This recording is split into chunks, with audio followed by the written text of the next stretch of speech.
कोई दूर देश में रह रहा है पर इतनी सामर्थ्य नहीं है कि वो परिवार के सुखों का, परिवार के संबंधों का, सांसारिक ईश्वरी का त्याग कर सके, तो वहीं से पुकारे, हे वृंदावन धाम, मुझे श्यामा श्याम का दास्य रस चाहिए, मैं श्यामा श्याम की दासी बनना चाहता हूँ और मुझे श्रीधाम वृंदावन का अखंड वास चाहिए, सर्वस्व त्याग करके, कि पुनः वृंदावन धाम जाने पर हमें वापस न आना पड़े, ऐसी कृपा करो।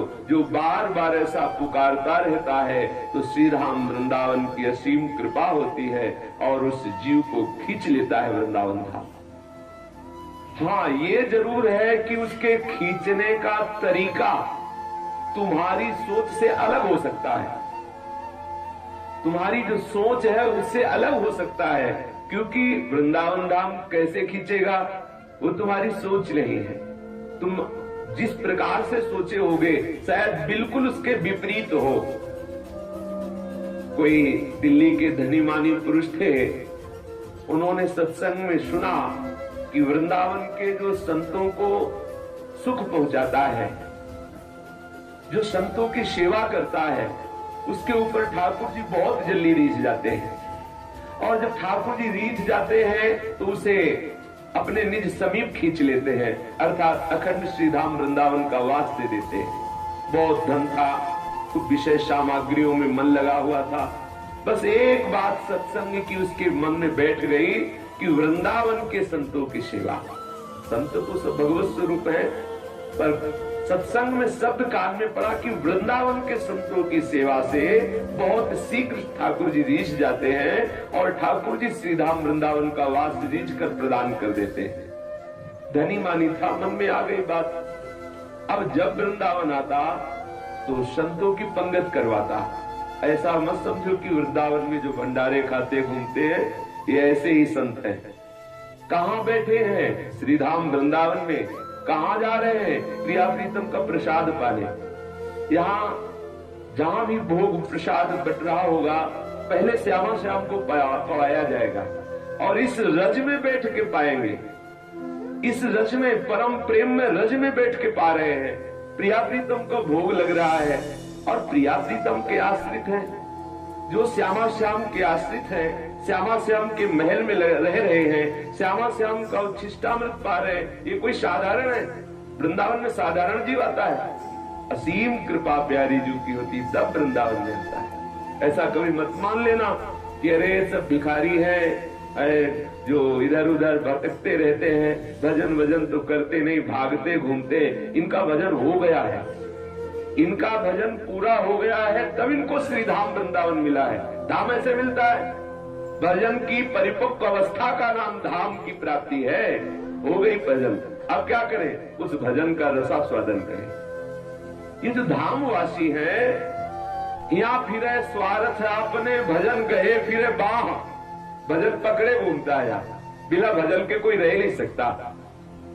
आंखें हैं तो देखेगा ना संतों को, देखेगा लताओं को, देखेगा श्री यमुना रस रानी को, देखेगा राधा वल्लभ जी को, राधा रमण जी को, बांके बिहारी। इससे बड़ा कोई भजन है? अरे 24 घंटे में एक बार सरकार के सामने जाके दंडवत कर लिया, आंख में आंख मिला रही, हो गया है तो बहुत उदार शिरोमणि है, अति उदार करुणा वरुणालय प्रभु है, साक्षात प्रभु विराजमान है। अगर श्रवण है तो आप जपो न जपो, चारों तरफ राधा नाम की गूंज हो रही वृंदावन में।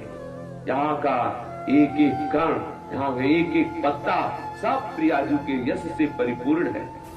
अगर शरीर में त्वचा है तो वायु स्पर्श करेगी। जो श्रीधाम वृंदावन की नित्य इस महिमा का श्रवण करते हैं, पीछे सुना होगा कि केवल वृंदावन की वायु का स्पर्श होने मात्र से समस्त पाप नष्ट हो जाते हैं। बोलो क्या भजन करेगा? अगर यहाँ कुछ भजन नहीं करता, वृंदावन में जो कबहू कछुक भजन नहीं होए, रज तो उड़ लागे तने पीवे जमुना कोई। यहाँ की महिमा कैसे, वाणी की सामर्थ्य नहीं कि यहाँ की महिमा का गान कर सके। यहाँ जो केवल वास कर रहे हैं उनको आप ऐसे वैसे मत समझ लेना। जो यहाँ लाइन में बैठे हुए राधे राधे बोल करके एक एक रुपया मांग रहे हैं, इनको आप साधारण मत समझ लेना। प्यारी जी की महल के भिखारी हैं, जहाँ अपने लोग सोच भी नहीं सकते। आप फ्लैट में बैठे थे और ये हर समय परिक्रमा मार्ग में और ठाकुर जी की देहरी पे बैठे रहते हैं। गलबैया दे के निकलेंगे तो फ्लैट वाले को देखेंगे या देहरी के समीप जो बैठे उनको देखेंगे। इसलिए कभी दोष दृष्टि न करना कि वृंदावन के बाबा जी तो भिख मंगे हैं। नहीं नहीं, ये सबसे बड़े धनी हैं, क्योंकि ये राधा वर्जू की देहरी पर बैठने वाले हैं। ये राधा वर्जू के महल के भिक्षुक जन हैं। इसकी याचना तो भगवान ब्रह्मा शिव आदि करते हैं। तो वो दिल्ली के जो धनी मानी पुरुष थे, वो यहाँ के जब कभी आते तो संतों का भंडारा करते। अब क्या हुआ, उनकी संपत्ति बढ़ना शुरू हुई। एक फैक्ट्री से 2 फैक्ट्री, उत्साह बढ़ गया उनको कि ये जो बढ़ रहा है ये संत कृपा से बढ़ रहा है। अब उन्होंने 1 हफ्ते में आना प्रारंभ किया और 1 हफ्ते में संतों का भंडार, महीने में 4 बार। अब तो इतना आनंद बरसने लगा, हृदय आनंदित रहने लगा, सुख समृद्धि बढ़ने लगी। उनका जो एक पुत्र था वो भी बड़ा सुशील सज्जन और पढ़ने में बड़ा प्रवीण और व्यापार का भी हाथ बटाने लगा। अब उनके मन में उत्साह हुआ कि वृंदावन के संतों को एक बार अपने यहाँ लाया जाए। वृंदावन के संत बड़े उदार हैं, बड़े कृपालु हैं और वो वर्षों से सेवा कर रहे थे, इसलिए सब संत समझ गए थे वो दिल्ली वाला भगत आने वाला है। अब जब दिल्ली वाला भगत अब की बार आया तो अब की बार चिट्ठी नहीं बांटा, हर संत को बुला के साष्टांग प्रणाम किया और कहा, भगवान हमारी आकांक्षा है कि कल हम बस लाएंगे और आप सब चल करके कृपा करके हमारे घर में अपने चरण रज पधराइए, हमें बड़ा सौभाग्य होगा। उदार शिरोमणि श्री स्वामिनी जी के महल में वास करने वाले ये उदार भगवत प्रेमी महात्मा जन राजी हो गए। अब बहुत आनंदित हुआ। हम आपको वृंदावन की खींचने की बात बता रहे हैं। अब तो एक बस लाया तो बस में सब संत जन आने लगे। उनमें एक संत ऐसे बैठे जो कभी कहीं नहीं जाते थे भंडारे में, किसी के भंडारे नहीं जाते थे, वृंदावन की सीमा के बाहर नहीं जाते थे। आश्चर्य हुआ सबको कि जो वृंदावन की सीमा के बाहर नहीं जाते थे वो कैसे बैठे। वो सोचा कि शायद भाव दशा में उनको पता न हो। पूछा संतों ने कि बाबा ये बस जा रही है, कहाँ तुम्हें पता है? बोले हाँ दिल्ली। बोले तुम तो कभी नहीं जाते किसी भंडारे में, कभी वृंदावन के बाहर नहीं जाते। वो चुप हो गए, कोई उत्तर नहीं दिया। सब संतों ने धनी मानी सेठ से कहा तुम्हारे सब संत सेवा सफल हो गई। ऐसे विरक्त अकिंचन संत वृंदावन निष्ठा वाले पता नहीं कौन सी लीला होने वाली है, तुम्हारे साथ क्यों जाने को तैयार हो गए। ओ कार से भागा और जाके विशाल उत्सव का स्वरूप रखा।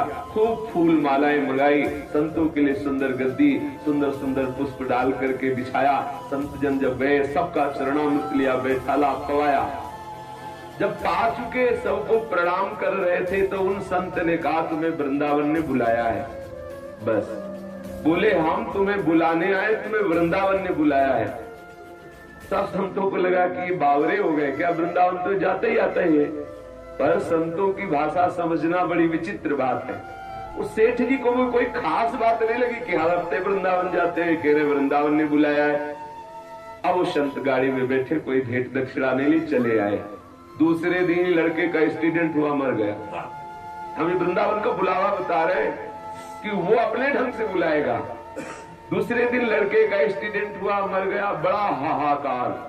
अब जिसका इतना धन वैभव और एक ही लड़का, वो भी सुशील सज्जन व्यापार में हाथ बटाने वाला। जब उनका सब क्रियाक्रम 10-15 दिन में हो गया तो पति पत्नी रोते हुए विचार किए कि वे संपत्ति किसके लिए, जो था वो तो चला गया। बोले सब बेचो और जाके वृंदावन के ठाकुर के साथ स्वर्ण आभूषण का श्रृंगार करो, भोग लगाओ और वही वृंदावन बास करो। सब बेच बाच के अखंड वृंदावन करने के लिए, बास करने के लिए आ गए। जब वृंदावन खींचेगा तो अपने ढंग से खींचेगा। अगर आप अभी छोड़ के चले आओगे तो बढ़िया रहेगा, अगर वो खींचेगा तो अपने ढंग से खींचेगा, किसी काम कर नहीं रहने देगा, सिर्फ अपना बना लेगा। अब वो जो पुत्र पधारा तो आपको लगा कि एक्सीडेंट हुआ और देखो अधोगति हुई, नहीं, सबसे पहले उस पुत्र को श्रीधाम वृंदावन ने दिव्य देह प्रदान करके श्री जी की सेवा में लगाया। संतों की सेवा ऐसी थोड़ी। फिर उन दोनों की मनोवृत्ति से सर्व विषय का नाश करके एकांतिक वृंदावनवास की दोबारा दिल्ली का ध्यान भी ना आवे, दोबारा उधर ध्यान भी ना आवे। तो यहाँ श्रीपाद प्रबोधानंद जी कह रहे हैं कि जो सदैव वाणी से ऐसा पुकारता रहता है कि हम राधा माधव का दास्य रस प्राप्त करना चाहते हैं, जो महान रहस्यमय है, हे वृंदावन धाम, हम सर्व त्याग करके आप में वास करने की आशा रखते हैं।